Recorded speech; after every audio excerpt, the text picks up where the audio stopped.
How's it going, everyone? My name is Ron. My name is, and here we go with my review for the 30th anniversary of Stephen King's Misery. So the movie is based off the novel with the same name, which was written by Stephen King. The novel was inspired by King after the backlash he received from fans who reacted negatively to his 1984 novel, The Eyes of the Dragon, which contained none of the horror themes that fans had enjoyed from his previous works. So Stephen King wrote this novel, and it came out in 1987 and was later made into live action, which came out on November 30th, 1990. It was directed by Rob Reiner, who also directed This Is Spinal Tap, The Princess Bride, When Harry Met Sally, A Few Good Men, and the final film he worked on was 2017's Shock and Awe. The film had a budget of $20 million and made back up to $61 million in the box office. The film received positive reviews from critics who also praised Kathy Bates' performance as the film's main antagonist, and also is beloved by a lot of Stephen King fans. So after 30 years, is this film still good? Does it still hold up? Why is it so popular? And do you think Hollywood will end up making a remake out of this? I mean, they've been doing that with a lot of his other works, so it's a possibility. So let's take a look at the plot first, then the characters, and then everything else at the end. So the plot focuses on Paul Shelton, a successful author who wrote the best-selling book series called Misery. However, Paul grows tired of writing this book series and wants to kill off the main character in order to finally work on a more serious project. He ends up driving through a snowstorm where he gets into an accident, and he is saved by a nurse named Annie Wilkes. She brings him back to her home and begins caring for him to help him recover, while revealing she's also a huge fan of him and his work. Until she finds out that he is killing off the main character and is ending Misery, and she goes from being this nice innocent lady to this evil psychotic monster that just puts Paul through so much hell. And this is where the film really picks up the pace. This is where you get hooked on to the very end, where we see her forcing Paul to write a new novel to bring back the character, to even breaking his legs when he tries to escape. He just goes through so much hell, and we see how far she's willing to go to make sure that Paul does not get saved, and we see that when she ends up killing a cop who comes looking for Paul. The film does a great job building up this tension to suspense as time passes on, where you're wondering, how is this guy gonna make it out alive? You're hooked on everything that's happening. And every time it looks like he's about to get saved or it looks like he's about to escape, his hope is dashed away, and you're just sitting there like, oh my god, he was so close. Until we get to the final act, where we do get a satisfying ending where Paul manages to fight back against her, ends up killing her, and he ends up getting out of this alive.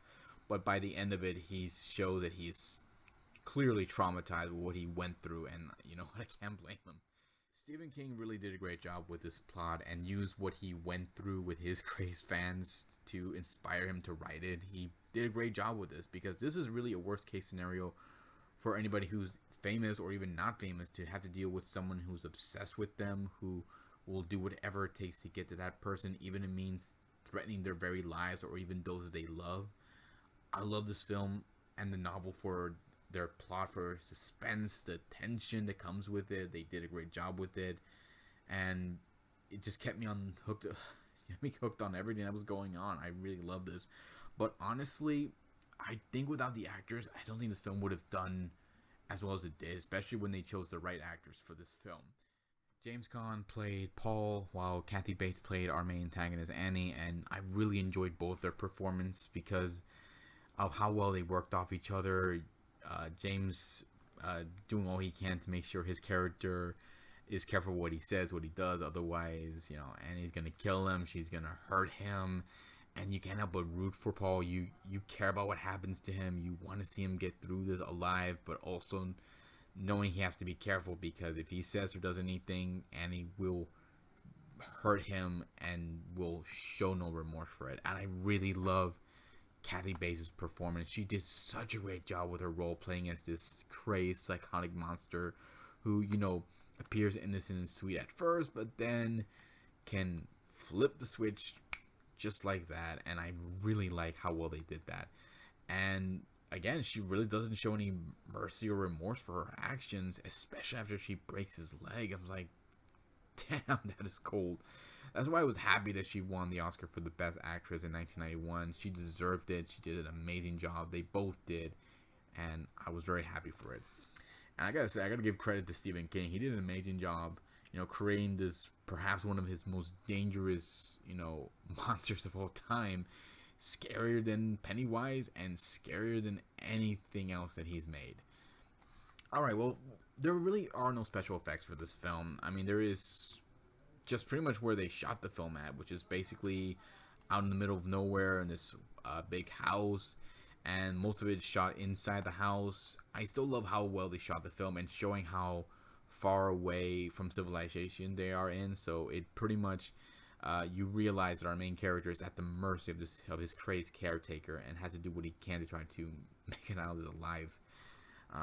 The film does not rely on jump scares. It relies mostly on the tension that it builds up and the suspense from the film. So you're pretty much hooked on everything that's going on. So that's pretty much what I love about this film, especially how they shot this film. And you can't help but be cringe every time Paul gets hurt. A great example is, like I said, when she breaks his legs. I mean, damn, that is... Every time I see that, I have to look away or even close my eyes because, like, oh man, that is just... No, I do not want to see that. How they did that was amazing. It's still one of the cringiest moments of any Stephen King film I've seen. It's up there with Pet Sematary with the scalpel cutting through the Achilles tendon. That is... Ugh. The music was done by Mark Shaman, who actually worked on other films like Business, also The Addams Family, Sister Act, My Giant, and the last film he worked on was Mary Poppins Returns in 2018. So they did a fantastic job with the music, building up the right, using the music for the right moment to build up the tension, the suspenseful moments, keeping you on the edge of your seat, without relying on jump scares. Because again, this film doesn't really need that. There is no... The real monster is Annie, and she's not Pennywise, she's not Cujo, she's not any of these things. She's human, and she shows the evil side of humanity. So honestly, Misery is both a great film and novel. They did a great job creating this nightmare scenario for anybody to go through. It has a great plot. They did a great job building up the tension in the film, and it gets you hooked on everything that's going on, and you pretty much get behind the main character. You want to see him survive this and make it out of this alive. I love Kathy Bates. She did a great job with her performance. She was pretty much the star of the film. Misery honestly still holds up as a great scary film to watch, and one that still holds up to this very day. I mean, if you try using the same plot for today, it could still work, especially how it's something I think a lot of people would probably have gone through or have seen other people go through or seen celebrities go through too. It's definitely one of Stephen King's best works, and I hope they don't make a remake out of this, but if they do, I hope they get the right people for the job, because this film honestly is still a great film, and I don't doubt even 20 years later it's still going to hold up to this very day. So that's pretty much it, guys. If you have a different opinion about this, leave some comments below. Let me know what you think. Hit the subscribe button. Check out my Facebook page, my Twitter page. Check out T3 Media's channel. Subscribe to their channel if you have the day with the videos. Also check out the website as well down below, where I've actually written my review for this, so you guys can check it out there as well. So that's pretty much it. Take care. See you all next time. Give you more love and more entertainment. Till then, take care. Be safe. Love you all. And goodbye.